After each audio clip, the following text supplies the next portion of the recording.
समय बदली समय सहित ताल दे चलवर आवश्यकता रही बर्तमान राजनीति क्षेत्र में युवक मैंने आगक आसबार आवश्यकता रही आगक बढ़ाई उत्साहित कर आवश्यकता रही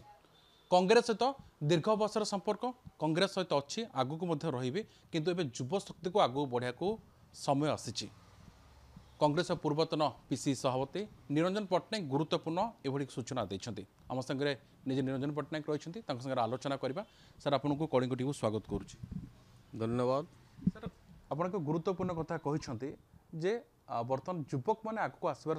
समय आसी बर्तमान मु राजनीति सन्यास नवा समय आसी युवक मैंने आगक आसतु एभली सार आचार कौन कम एमती सार कहीं प्रतिक्रिया गोटे राजनीति अवसर कथा कही मु कही जे इलेक्टोरल पॉलिटिक्स रु दूर रहा राजनीति दूर रही गले ए देश में जेपरी राजनीति बर्तमान चली यह शुभ सूचना नुह तेणु जिते दिन पर्यंत शक्ति अच्छी देश को ठीक रास्तार पकड़ापी से मानसिकतार रखापी किए दरकार भविष्य किए who are our strength and wealth youth तेणु से यूथ मान को एनकरेज करुच्ची बर्तमान जो पारिपार्श्विक परिस्थिति देश में देखा दूची से परिस्थिति जो मैंने आगभर हवा दरकार जो मैंने जीवन में सुजोग पाई एमएलए होती एमपी होती मंत्री होती विभिन्न प्रकार सुजोग पाई एवं एवं आशा और आकांक्षा रही पुणी आउथरे हाँपाई यही समयटा को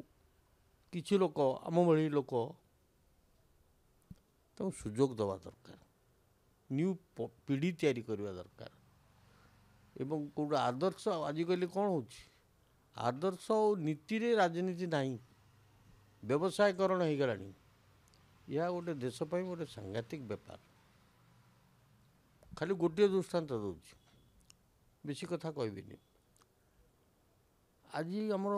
भारत वर्षर चारिपार्श्वर की अवस्था अच्छी से आसवा पाकिस्तान आम विरुद्ध नेपाल आम विरुद्ध सिंगल आम विरुद्ध बर्मा आम विरुद्ध हाउ विल एक्जिस्ट एवं भारत भलिया देश पृथ्वी रे नहीं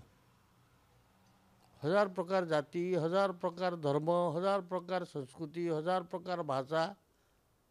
ये भारत को एक करके रखापी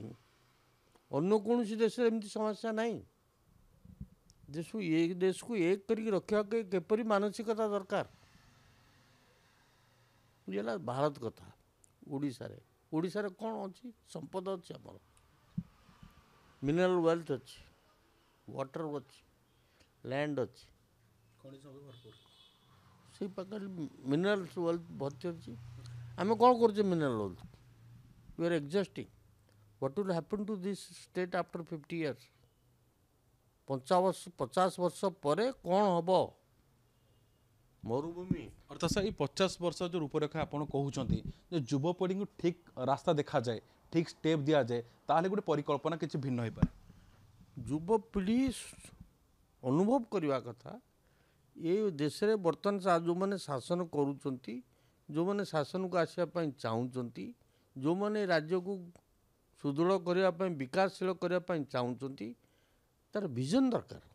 से विजनटा कौन हो पारे दुईटी जिनस बर्तमान आमर जो कंचा माल अच्छी जोटा कि एडजस्ट हो आज पथर एडजस्ट हो मैंगानीज एडजस्ट हो बक्साइट एडजस्ट हो तार रिन्यूएबल माने रिन्यूएबल नुहति तेणु से जिनस गुड़िक यही राज्य में किपरि भाव में व्यवहार हेले आमर रिसोर्सेस बढ़िबो आमर एम्प्लॉयमेंट बढ़िबो एवं राज्य विकासशील हो पार ना ओडिशा रे जहाँ संपत्ति अच्छी विकासशील हाँपाई किसी बड़ कथा नुह 10 इयर्स युव शक्ति को आगक प्रोत्साहन दबा आगक बढ़ावा अभिज्ञ व्यक्ति संपन्न को बहुत गुरुत्वपूर्ण भूमिका रही है आप राजनीति बहुत पाखु देखी अनेक समय अतिबाहित कर विभाग दायित्व नहीं सुचारू रूप को पालन कर जेहेतु बर्तमान भक्तदास ପିସିସି ସଭାପତି ଭାବରେ ଏବେ କଂଗ୍ରେସ ଟିକେ ଆକ୍ଟିଭ ରହିଛି ଆପଣ ସମୟରେ ମଧ୍ୟ ଆପଣ କଂଗ୍ରେସକୁ ଆଗକୁ ନେବା ପାଇଁ ବହୁ ପ୍ରଚେଷ୍ଟା ମଧ୍ୟ କରିଥିଲେ କିନ୍ତୁ ସେ ଗୋଟେ ବଡ଼ କଥା ଆସେ ଆପଣ ଯେତେବେଳେ ଆହ୍ୱାନ ଦେଉଛନ୍ତି ଯୁବଶକ୍ତିକୁ ନିଜ କନ୍ଦର ଟିକେ ସାର୍ ସମସ୍ୟା ପକାଇ ଏଇ ଯେଉଁ ବର୍ତ୍ତମାନ ଯୁବଶକ୍ତିକୁ ଆପଣ ଆଗକୁ ଆଣିବାକୁ ଚାହୁଁଛନ୍ତି ଅଭିଜ୍ଞ ବାଧା ହେବେ ନା ତାଙ୍କୁ ରାସ୍ତା ଛାଡ଼ିବେ ଅଭିଜ୍ଞମାନେ ବର୍ତ୍ତମାନ ସେଇ କଥାଟାକୁ ବିଚାର କରି ସେଇ ମାନସିକତା ନିଜ ଭିତରେ ରଖି ଯୁବପିଢ଼ିକି ଆଗେଇ ଆଣିବା ପାଇଁ ନୂଆ ପିଢ଼ି ତିଆରି କରିବା ପାଇଁ ଉଦ୍ୟମ କରିବା ଦରକାର। କଂଗ୍ରେସ ଉଦ୍ୟମ ଆରମ୍ଭ କଲାଣି କି ନିଶ୍ଚିତ ଭାବରେ AICC ଲେବୁଲ ଏପର୍ଯ୍ୟନ୍ତ ସମସ୍ତେ ଆମେ କହୁଛେ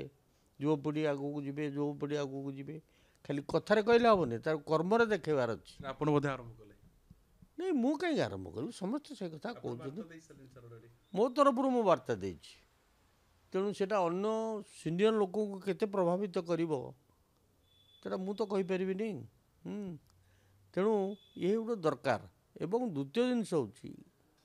ଯେ ଆନ୍ସିଲାଇଜେସନ୍ କିଛି ହେଉନି ମଦର ଇଣ୍ଡଷ୍ଟ୍ରି ଆମେ ଷ୍ଟିଲ୍ ପ୍ରଡ୍ୟୁସ୍ କରୁଛେ ଆଲୁମିନିୟମ ପ୍ରଡକ୍ଟ କରୁଛେ ଏ ଜିନିଷଟି ତ ମୁଖ୍ୟତଃ ଆମେ ଭଲ ଭାବରେ ପ୍ରଡ୍ୟୁସ୍ କରୁଛନ୍ତି ତାକୁ ଆନ୍ସିଲାଇଜେସନ୍ ଆମେ କରୁଛନ୍ତି ଯଦି ଆନ୍ସିଲାଇଜେସନ୍ କରିପାରିବା ତାହେଲେ ହଜାର ହଜାର ପିଲା ନିଯୁକ୍ତି ପାଇବେ ରାଜ୍ୟର ରିସୋର୍ସ ବଢ଼ିବ ଦେଶ ରାଜ୍ୟ ଆଗକୁ ଯାଇପାରିବ। ଯଦି ଦେଖିବା ଆମ ରାଜ୍ୟ କଥା ତିନୋଟି ପ୍ରମୁଖ ରାଜନୈତିକ ଦଳ ଦୁଇଟି ଜାତୀୟ ଦଳ ରହିଛି ଆପଣ ଟ୍ରେଣ୍ଡ ସେଟ୍ କଲେଣି ଯଦିଓ ଅନ୍ୟ କୌଣସି ଦଳ ସେ ମଧ୍ୟ ବୟାନବାଜି ରହିଛନ୍ତି କିନ୍ତୁ ଆପଣ ଟ୍ରେଣ୍ଡ ଅଲରେଡ଼ି ସେଟ୍ କରିସାରିଲେଣି ଏ ଟ୍ରେଣ୍ଡକୁ ଆପଣ ଆଗକୁ କେମିତି ନେବେ କଂଗ୍ରେସ ଆଗକୁ କେମିତି ଆଗକୁ ବଢ଼ିବ ଯେହେତୁ ପିସିସି ସଭାପତି ସ୍ପଷ୍ଟ ଭାବରେ କିଛି ଲୋକଙ୍କୁ ୱିଡ୍ର କରିଥିଲେ ଯେଉଁମାନଙ୍କ ଉପରେ ଲାଗିଥିଲା ରୋକ୍ ଲାଗିଥିଲା ତାଙ୍କୁ ୱିଡ୍ର କରିଛନ୍ତି ସାହାଣ ମଲା କରିଛନ୍ତି ସମସ୍ତଙ୍କୁ କହୁଛନ୍ତି ପୁଣି ଫେରିଆସ ଏଇ ପରିପ୍ରେକ୍ଷୀରେ ଆପଣଙ୍କର ଏ ଭିଜନ ରୂପରେଖା ସାର୍ କେମିତି ରହିବ ନାଇଁ ଫେରି ଆସିବାର ଆପତ୍ତି ନାହିଁ ଯଦି ମୋର କହିବା କଥା ଆଦର୍ଶ ଏବଂ ନୀତିରେ ଅନୁପ୍ରାଣିତ ହୋଇ ରାଜନୀତି କରିବାର ଅଛି କିନ୍ତୁ ବର୍ତ୍ତମାନ ଆଦର୍ଶ ବିହୀନ ରାଜନୀତି ହେଉଛି ବ୍ୟବସାୟୀକରଣ ହେଇଗଲାଣି ଆଜି ସକାଳେ ବିଜେଡ଼ି ସନ୍ଧ୍ୟାବେଳେ ବିଜେପି କୁଆଡ଼ୁ ନ ପାଇଲେ କଂଗ୍ରେସ ଇଏ କ'ଣ ଆଦର୍ଶ ଇଏ କ'ଣ ନୀତି ଫାଷ୍ଟ ଜଣେ କନଭିନ୍ସ ହେବାର କଥା ଏଇ ଆଦର୍ଶରେ ଗଲେ ଆମ ଦେଶ ଆଗେଇବ ଏ ବାର୍ତ୍ତାଟି ଏ ମନୋଭାବଟି କିଏ ସୃଷ୍ଟି କରିବ ଯୁବକମାନଙ୍କ ଭିତରେ ଆମେ ଯଦି ସେ ଆଦର୍ଶରେ ଅନୁପ୍ରାଣିତ ନ ହେବା ତାହେଲେ ଦେଶର ଅବସ୍ଥା କ'ଣ ହେବ ସାର୍ ଆଗକୁ ନୂଆ ମୁଖିଆ ଆସିସାରିଲେଣି 9-10 ମାସ ପରେ ନୂଆ ମୁଖିଆକୁ ନିଯୁକ୍ତି ମିଳିଲା କାର୍ଯ୍ୟକ୍ରମ ମଧ୍ୟ ଆରମ୍ଭ ହୋଇସାରିଛି ପୁରୀରୁ ସଂକଳ୍ପ ଯାତ୍ରା ଘୋଷଣା କରାଗଲା ପୁରୀ ପର୍ଯ୍ୟନ୍ତ ଆପଣ ଚାଲିଗଲେ ଏବେ ସାର୍ ଆଗକୁ ପଞ୍ଚାୟତ ନିର୍ବାଚନ ରହିଛି ଯୁବଶକ୍ତି କଥା ଆପଣ କହୁଛନ୍ତି ଯୁବଶକ୍ତିକୁ ଆହ୍ୱାନ ଦେଉଛନ୍ତି ଯୁବଶକ୍ତିକୁ ଟ୍ରେଣ୍ଡ ହେବା ଦରକାର ଉତ୍ସାହିତ ହେବା ଦରକାର ଗୋଲ୍ ସେଟ୍ ହେବା ଦରକାର ପଞ୍ଚାୟତ ନିର୍ବାଚନରେ କଂଗ୍ରେସ ଷ୍ଟାଣ୍ଡ କ'ଣ ରହିବ ଯୁବଶକ୍ତିକୁ ନେଇକି ସେଇ ଷ୍ଟାଣ୍ଡର କଂଗ୍ରେସର ଷ୍ଟାଣ୍ଡ ତ ସବୁବେଳେ ରହିଛି କିନ୍ତୁ ଖାଲି କଥାରେ କହିଲେ ହେବନି ତାର କାର୍ଯ୍ୟରେ ପରିଣତ କରିବାର ଅଛି କରିବ ସଂଗଠନ କରିବ ନେତୃତ୍ୱ କରିବେ ତା ଯଦି ନ କରିବେ ତାହେଲେ କଂଗ୍ରେସ ସୁଦୃଢ଼ ହୋଇପାରିବ ନାହିଁ ବର୍ତ୍ତମାନ ଦେଶ କଥା ପଡ଼ିଛି ରାଜ୍ୟ କଥା ପଡ଼ିଛି ବ୍ୟକ୍ତି କଥା ପଡ଼ିନାହିଁ ଏ ଦେଶ କେମିତି ରକ୍ଷା ହେବ ଏ ରାଜ୍ୟ କେମିତି ଆଗକୁ ଯିବ ତାହା ହିଁ ଚିନ୍ତାର ବିଷୟ ବର୍ତ୍ତମାନ ମୁଁ ଅନ୍ଧକାର ଦେଖୁଛି